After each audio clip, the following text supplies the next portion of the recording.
What's up, guys? It's your boy Dalton here from TCG Buzz, and I'm bringing you another deck profile. This one's for Luck and Logic, so you're gonna like this. I'm pretty sure you are. This Luck and Logic deck is gonna be the Forbidden Trance Yoshishika deck.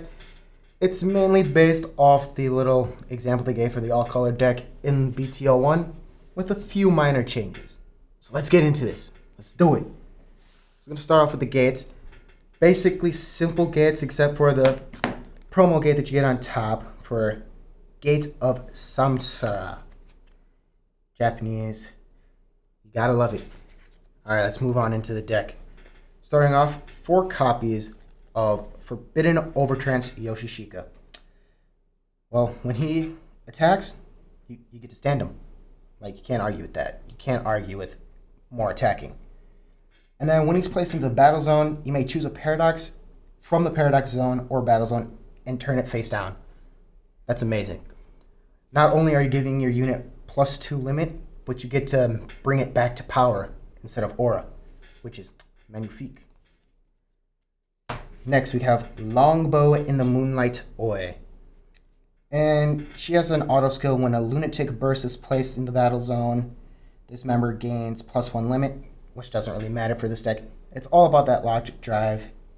And basically, this member wins the battle while attacking to destroy a gate on the attack circle instead of the opponent, or instead of sending the opponent into the stock.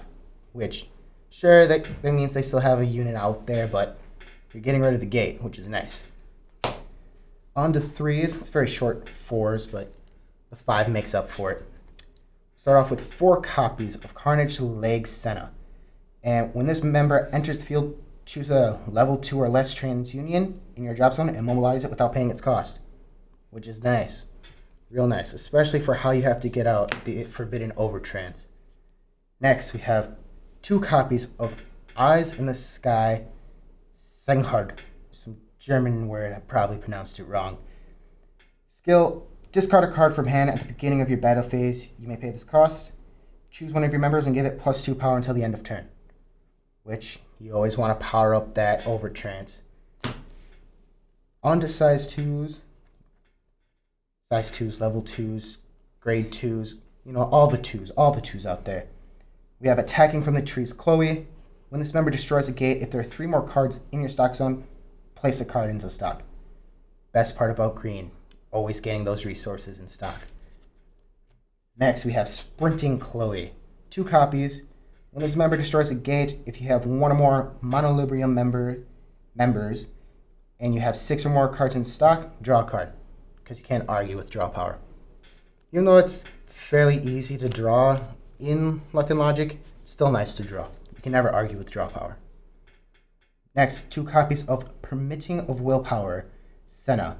When this member enters the field, you may choose from the drop zone. When it enters the field from the drop zone, choose a level 1 member in your drop zone and mobilize it with paying its cost. You know, this card goes really well with something. Who does it go well with? Oh yes, that's right. Carnage Leg Senna. Senna helping herself out for days. Next, the only card from the newest set, and that's Forced Assault Mana. Auto, when this member destroys an opponent's gate on an adjacent circle to it, draw a card and discard a card from hand. You can't argue with drawing cards.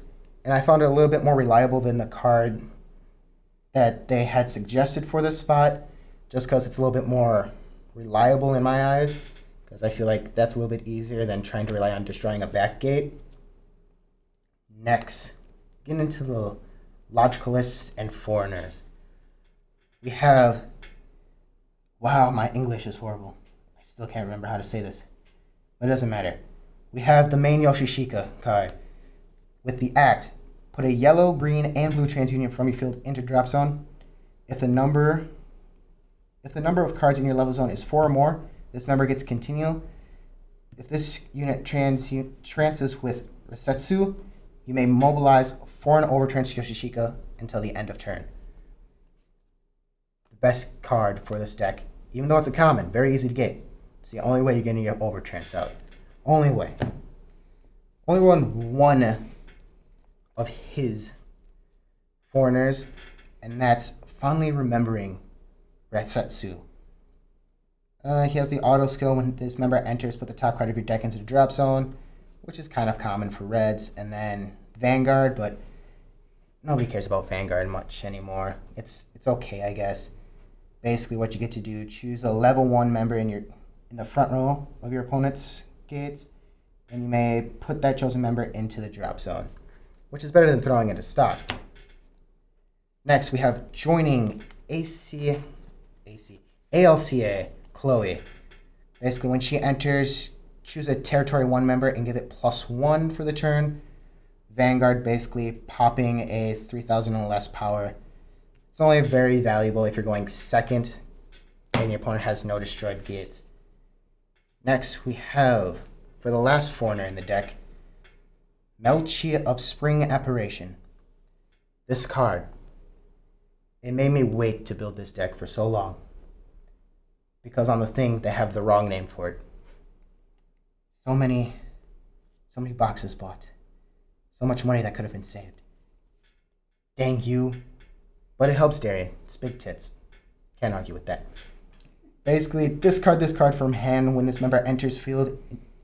If you do, choose one of your members and it gains +2 until the end of turn. Power boost, can't argue with that. And then for the tactic, there's only one tactic, running 4 of it. Unforeseen Summoning. Auto pay 2 when this tactic is placed in battle zone from hand. Pay the cost. If you do, a member in your battle gains +5 till the end of battle. If that member is red, it gains an additional limit. And choose a member in your drop zone and return it to the battle zone face up. Which, can't argue with that. Choose the right one, all works. Paradoxes. Starting off with Inverted Shout. Basically, it gives all your Monolibrium members +1 aura, and also all your Monolibriums +2 power. For the Monolibriums in the deck, that's from the trial deck. Really easy to get. Next, we have Arc Bolt on Stage. 4 off because you have to have 8 paradoxes. Come on. Basic math. All your Disfusias get +1 aura, and when this paradox is placed in the battle zone, give +2. It's basically Inverted Shout, only thing for a Disfusia. Very simple, very easy, basic deck. Supposed to be aggro, but typically once I get the Overtrance out, I've already lost so far. But hopefully that will change someday. Gotta mess around with it a little bit, but that's basically it for the deck. Hope you enjoyed. Make sure you smash that like button. Make sure to subscribe to TCG Buzz. If you're not, you're doing something wrong with your life. TCG Buzz is bae. Remember that. I is your bae. Remember. Also, make sure to leave a comment if you have suggestions for me to boost this deck or suggestions on what decks we should build for Luck and Logic or any card game. But above all else, guys, stay classy.